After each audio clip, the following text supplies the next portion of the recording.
सोचिए, अगर आज की रात आपकी जिंदगी की आखिरी रात हो, कोई दर्द नहीं, कोई चेतावनी नहीं, बस एक खामोशी।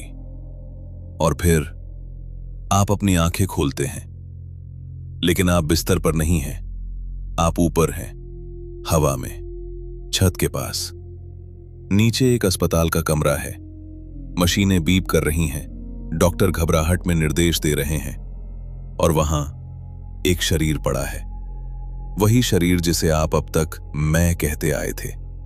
आप सुन सकते हैं, पर कोई आपको सुन नहीं सकता। आप महसूस कर सकते हैं, पर कोई आपको महसूस नहीं कर सकता। ये कोई कहानी, कोई मूवी या इमेजिनेशन नहीं है। ये उन लोगों के अनुभव हैं जो मौत के बाद वापस आए। और यहीं से शुरू होता है साइंस और स्पिरिचुअलिटी का वो मिलन जिसे हमने हमेशा अलग अलग समझा, लेकिन शायद कभी समझा ही नहीं। अक्सर हम सोचते हैं कि साइंस और रिलीजन दो अलग रास्ते हैं, एक लॉजिक पर चलता है और दूसरा फेथ पर। पर असलियत में दोनों एक ही सच की तलाश कर रहे हैं कि हम कौन हैं और हमारी लाइफ का मकसद क्या है।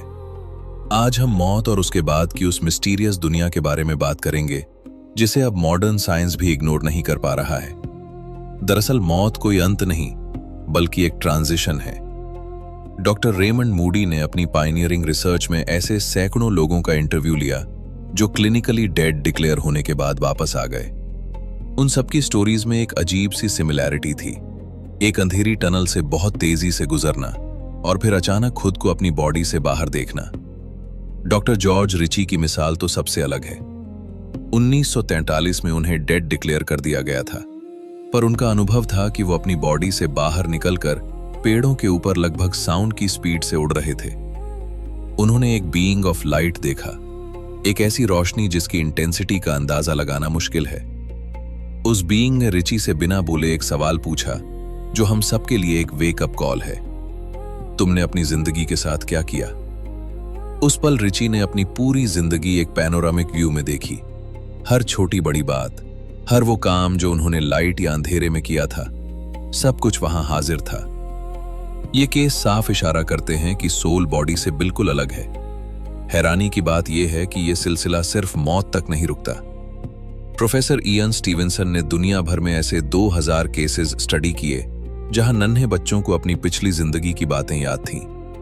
एक छोटा सा बच्चा इस्माइल जब सिर्फ 1.5 साल का था, तब से वो कहने लगा था कि उसे अपने पुराने घर जाना है, अपने बच्चों से मिलना है। जब वो 3 साल का हुआ और उसे पिछले जन्म के शहर ले जाया गया, तो वो वहां के एक आइसक्रीम सेलर से मिला और उसे पहचान लिया।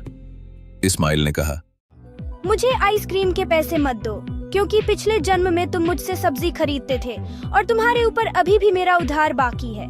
और हैरानी की बात यह थी कि वो सेलर रोने लगा और उसने माना कि यह बच्चा बिल्कुल सच कह रहा है। ऐसे हजारों केसेस ये साबित करते हैं कि सोल इटर्नल है और एक बॉडी छोड़कर दूसरी बॉडी लेती है। अब सवाल ये उठता है कि क्या हमारा दिमाग ही सब कुछ है? न्यूरोसाइंटिस्ट जैसे वाइल्डर पेनफील्ड और नोबेल विनर सर जॉन एक्लेस की रिसर्च कहती है कि ब्रेन सिर्फ एक मैकेनिज्म या इंस्ट्रूमेंट है, पर उसे चलाने वाला सेल्फ कॉन्शियस माइंड या सोल उसके बाहर है। पेनफील्ड ने देखा कि अगर ब्रेन के मोटर कॉर्टेक्स को स्टिमुलेट किया जाए तो बॉडी मूव करती है, पर पेशेंट ये महसूस करता है कि ये उसकी मर्जी से नहीं हो रहा। इसका मतलब है कि हमारी विल पावर हमारे ब्रेन सेल्स में नहीं, बल्कि हम में यानी सोल में बसती है।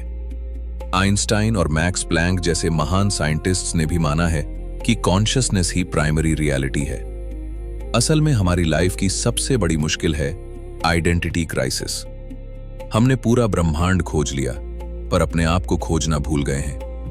जब हम खुद को सिर्फ ये शरीर समझते हैं, तभी गुस्सा, लालच और लस्ट जैसे वाइसेस हम पर हावी होते हैं। शरीर की एज या उसके कॉन्टूर से जुड़ी ये बॉडी कॉन्शियसनेस ही सारी लड़ाइयों की जड़ है। पर जब हम ये समझते हैं कि हम एक इटर्नल बीइंग ऑफ लाइट हैं, तब हमारा पूरा नजरिया बदलने लगता है। हम सब एक ही supreme father, ocean of peace के बच्चे हैं, और ये दुनिया एक बड़ा वर्ल्ड ड्रामा है जहां हम सब अपना अपना रोल प्ले कर रहे हैं। साइंस ने हमें बहुत से कंफर्ट्स दिए हैं, पर साइलेंस हमें वो सुकून देती है जो कोई मशीन नहीं दे सकती। साइलेंस का मतलब सिर्फ चुप रहना नहीं है, बल्कि अपने मन की हलचल को रोककर उस परम धाम या सुप्रीम अबोर्ड से जुड़ना है जहां से हम सब आए हैं। राजयोग मेडिटेशन ही वो जरिया है जिससे हम अपनी थर्ड आई को खोल सकते हैं और उस डिवाइन ट्रुथ को जान सकते हैं जो इन आंखों से दिखाई नहीं देता। आज के इस कॉन्फ्लुएंस एज में, जहां इंसानियत विनाश की कगार पर खड़ी है, ये स्पिरिचुअल ज्ञान ही हमारा एकमात्र सहारा है। तो अगली बार जब आप आईने में देखें, तो याद रखिएगा कि वो शरीर आप नहीं है, वो तो सिर्फ एक कॉस्ट्यूम है। उस शरीर के पीछे जो चमकती हुई रोशनी है, जो सोच रही है, जो महसूस कर रही है, वही असली आप हैं।